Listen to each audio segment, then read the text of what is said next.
नमस्कार, insider live देख रहे हैं आप। प्रणाम, उदित तारन है। देखिए, बिहार में विधानसभा का मॉनसून सत्र चल रहा है। बहुत छोटा सत्र है, मात्र 5 दिनों का यह सत्र है। कल यानी 26 तारीख से शुरू हुआ है और 30 तारीख को खत्म हो जाएगा। आज दूसरा दिन है बिहार विधानसभा के मॉनसून सत्र का।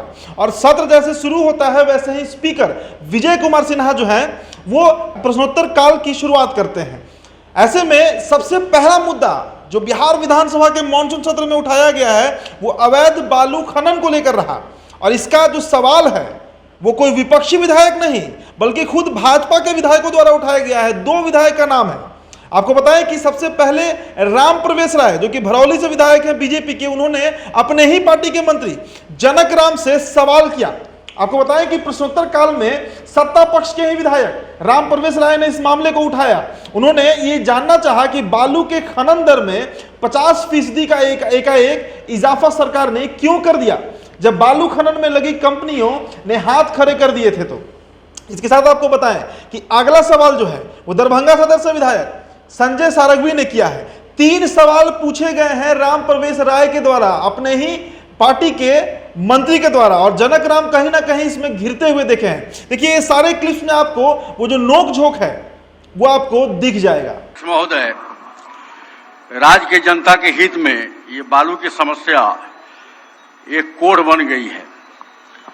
सरकार नीतियां बनाती है, उन नीतियों पर सरकार को चलना भी चाहिए। आप पूरा पूछिए। हर तरह के प्रयास किए जाने के बावजूद मेरा पूरक है।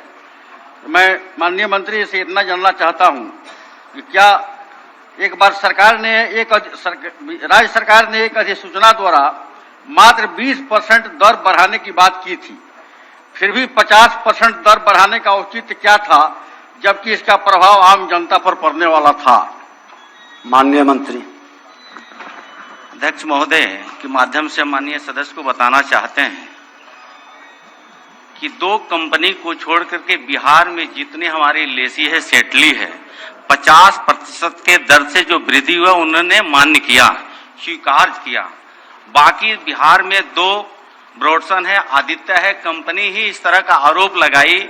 बिहार के राजस्व को किसी तरह उन्होंने छुपाने का या गबन करने का उनका मानसिकता रही है। लेकिन बिहार की जितनी कंपनियां हैं बालू जो सेटली है वो इस पर कहीं इस तरह की आपत्ति नहीं किया है। तो राजस्व को ध्यान में रखते हुए इस तरह का कदम उठाया गया है। 50% की वृद्धि करके उनको दिया गया है खनन करने के लिए। इस तरह के बिहार में कोई विरोध नहीं किया, उन्होंने लिखित दिया है जिसकी वजह से ऐसा कदम उठाया गया है। मैं जानना चाहता हूं कि क्या यह बात सही है कि बढ़े हुए 50% दर के कारण गया, कैमूर, लखीसराय, जमुई इत्यादि जगहों पर बालू बंदोबस्तधारियों ने काम करना बंद कर दिया था? मुझे लगता है कि हमने जवाब दिया है।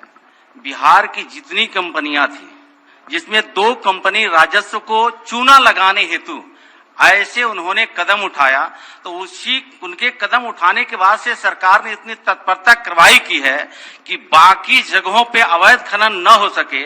लगातार टास्क फोर्स के माध्यम से छापामारियां चल रही है। पूर्व के भी रिकॉर्ड अगर जांच किया जाए तो इतनी बड़ी छापामारी, इतनी बड़ी कार्रवाई ये अब तक की सरकार में ही संभव हुआ, पूर्व में कभी संभव नहीं हो सका था। ठीक। अध्यक्ष महोदय, क्या जब पुनः 2021 में पटना, भोजपुर, छपरा, औरंगाबाद, रोहतास के बंदोबस्तधारियों ने 50% बढ़े हुए दर पर काम करने के लिए राजी थे, तब अवैध खनन करने वाले माफियाओं से उन्हें प्रशासनिक सुरक्षा प्रदान क्यों नहीं की गई? सुरक्षा प्रदान करने ही हेतु आपने देखा होगा ये पहली बार जिला के जिला कप्तान हो, अंचलाधिकारी हो, खनन के माइनिंग इंस्पेक्टर हो, ये तमाम बड़े बड़े अधिकारियों, और इतना ही नहीं निगरानी विभाग इकाई द्वारा इसमें जांच चल रही है। जैसे जैसे जांच सामने आ रही है उनके ऊपर कार्रवाई बड़ी से बड़ी करने की सरकार मादा रखती है। तो राम प्रवेश राय वो अकेले भाजपा के विधायक नहीं थे जिन्होंने अपने मंत्री से बालू खनन पर सवाल किया है। इनके पास संजय सारंगी जो कि दरभंगा सदर से विधायक हैं, उन्होंने भी सवाल किया है कि आखिरकार जो लोग संलिप्त हैं अवैध बालू खनन में उनके ऊपर सरकार क्या कार्रवाई कर रही है। इसका जवाब सरकार में बैठे मंत्री को देना होगा। देखिए किस तरीके से सवाल किया गया है संजय सारंगी के द्वारा और फिर उसका उत्तर दिया गया है मंत्री जनक राम के द्वारा। ठीक है, ये प्रश्न है अवैध खनन का। सरकार जितनी कड़ी से कड़ी कार्रवाई करनी हो, कड़ी से कड़ी कार्रवाई करे।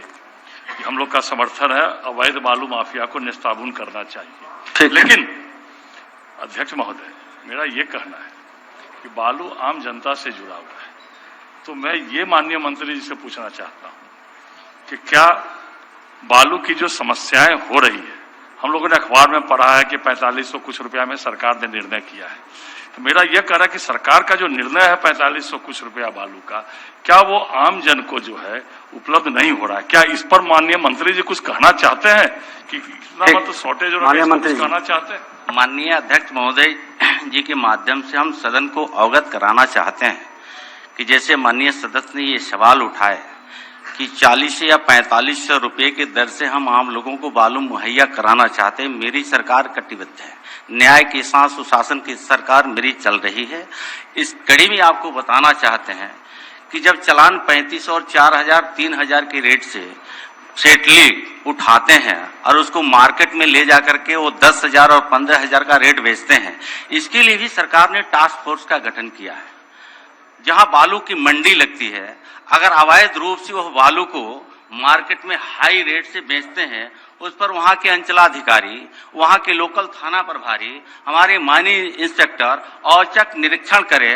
और सरकार ने बालू को रेट भी फिक्स कर दिया है। आज से 1 सप्ताह पहले बालू का रेट फिक्स हो चुका है। अगर उससे महंगे दर पर कोई बालू बेचता है तो औचक जांच करके उसके ऊपर FIR करना, उस बालू को जब्त करके फिर जनता के बीच में सस्ते दर पे मुहैया कराना है। सरकार कटिबद्ध है। श्री जगत सिंह।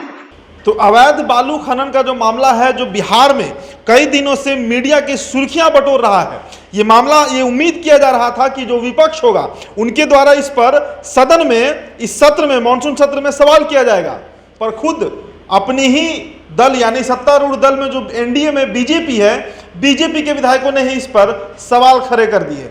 और इसके बाद जो अगला प्रकरण है वो आपको हम बताएंगे। आप बने रहें इनसाइडर लाइव के साथ। धन्यवाद।